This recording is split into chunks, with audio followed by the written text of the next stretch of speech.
we take you back in time. Once there was the CBN directive banning deposits into domiciliary accounts by Nigerians, and some are asking questions if that amounted to a lot of people taking their monies elsewhere, perhaps, or maybe keeping them on the ground in their homes, to the extent that now we saw dollar scarcity. I'll start off by asking Mr. Yusuf, looking at the policy of government, how has this affected the inflation we're currently neck deep in?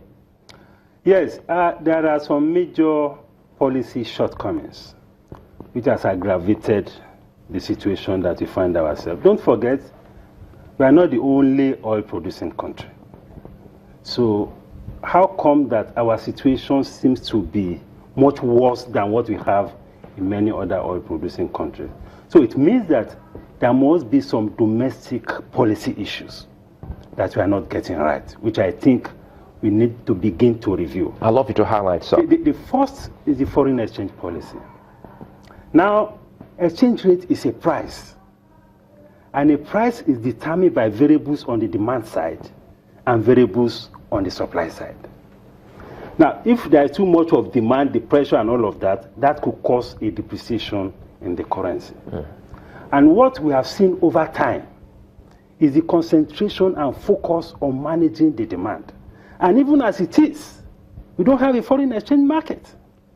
What we have is a platform to allocate foreign exchange. It's not exactly a market. Has the LCCI been able to bring up a template or some kind of advice to the government on ways out of this mess? Of course, but let me just build this case. Now we have the supply side. The supply, if you're able to incentivize supply, it has a moderating effect on the exchange rate. Over time, we used to have almost 50-50, where you have autonomous sources accounting for 50% of supply, central bank accounting for 50% of the supply. But now, because of the policies that we have, the supply that normally should have come from autonomous sources have actually dried up. Because there's an imposition of rates on those who want to bring in the foreign currency. Namely, the foreign direct investors who want to bring in foreign currency into the economy. They won't bring a foreign currency when you begin to dictate to them that you have to bring in foreign currency at 305, when they know what the market rate is. The portfolio investors are reluctant to bring in their money. Those who are exporters are also reluctant. Most of the export activities now, a lot of deposits are going underground because of the foreign exchange policy. The same thing with remittances. So in order to ease the pressure on the exchange rate, we need to liberalize inflows on the supply side so that we allow the supply to flow in from autonomous sources. The good news is that inflows from oil and all of that is beginning to improve. That is giving us some hope. Then on the demand side, this policy of allocating foreign exchange the way we are doing it now cannot be transparent, no matter how well-meaning the central bank can be. Because the disparity between the rates is so huge that you need an angel not to be able to transmit money from the official window to the parallel market window. We are talking of a premium of about close to 200 naira on a dollar. So that is creating a lot of problems. Then you have a lot of spurious demands. People who ordinarily would have no business coming to demand for foreign exchange are now there just to take advantage of the opportunities of round tripping. You smell racketeering there? A lot of racketeering going on across the entire chain. Across the entire chain. And it's because of the pricing. When you price and you begin to dispense subsidy, you'll have a crisis. It is just inevitable. Let me quickly go to Abuja and have my final moment with you, Mr. Shomi. Tell us exactly what you think we should be doing at this point in time as a way of getting out of the quagmire.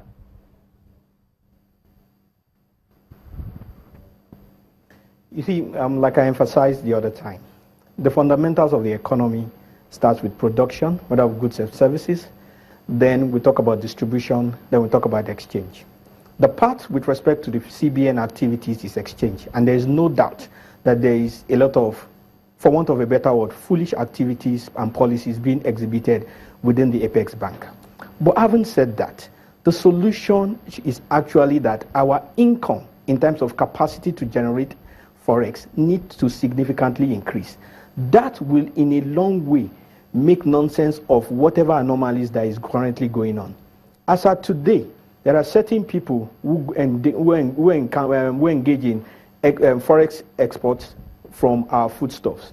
There needs to be a guided policy for nations where Nigerians exist, which is actually every nation in the world anyway, such that our Nigerian food export, just like the Chinese, just like the Indians, will be a significant part of the world food consumption. It's not just enough to say we have Nigerians. Let's start to export our food. And there are people who make $10,000 a month. Some make $20,000 a month from exporting cocoa, from exporting cassava, from exporting coffee, all in the same country. So there needs to be guided policy that will ensure that whatever things that we are producing, no matter how small, should be exported. Once this is done, and we get a significant, and we cross the critical point in terms of exchange rate, be a balance, and then the economy in terms of the exchange can be moved from the dollar in terms of to the naira. As of today, the whole gamut of the economy is not ours. The production is not ours, the distribution chain is not ours, and the exchange is not ours, because everybody is trying to put their exchange on the dollar, which is not just an insult, but actually something that grieves the identity of what makes Nigeria. At the end of the day, it is the Nigerian people and the Nigerian populace that suffers.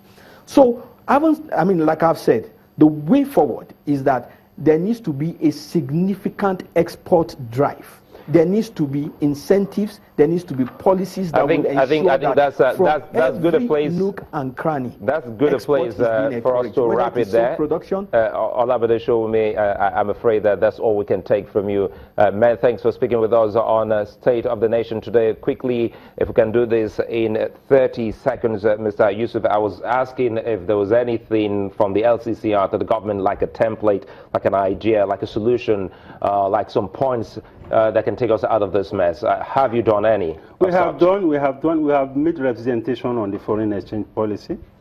We have had engagement at the level of the CBN governor. We have had engagement at the level of the vice president. And I'm hopeful that something will come up, particularly within the framework of the economic recovery and growth plan.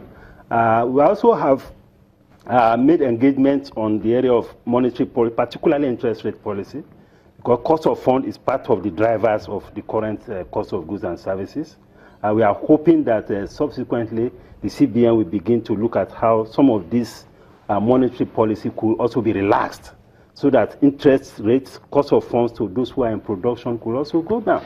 Then we also have made representation on the need to review our trade policy, to look at how we can use some of these imports to bridge the current gaps that we have between demand and supply. Mr. Muda Yusuf, Director General LCCI, many thanks for speaking with us today on State of the Nation. Before we go, one talking point that many Nigerians have been asking has to do with the issue of security. How well have we been able to fund security outfits in the country, specifically the police? And many wonder what exactly is happening with the talk about having another Peace Corps, which they're asking if that is necessary. What state governments have been doing to help the police in fighting crime is commendable, and we're asking the government to see what they can do, especially in the area of kidnapping and provision of some technology for the police in fighting the menace. That's it on State of the Nation. I'm Sulaiman. See you again.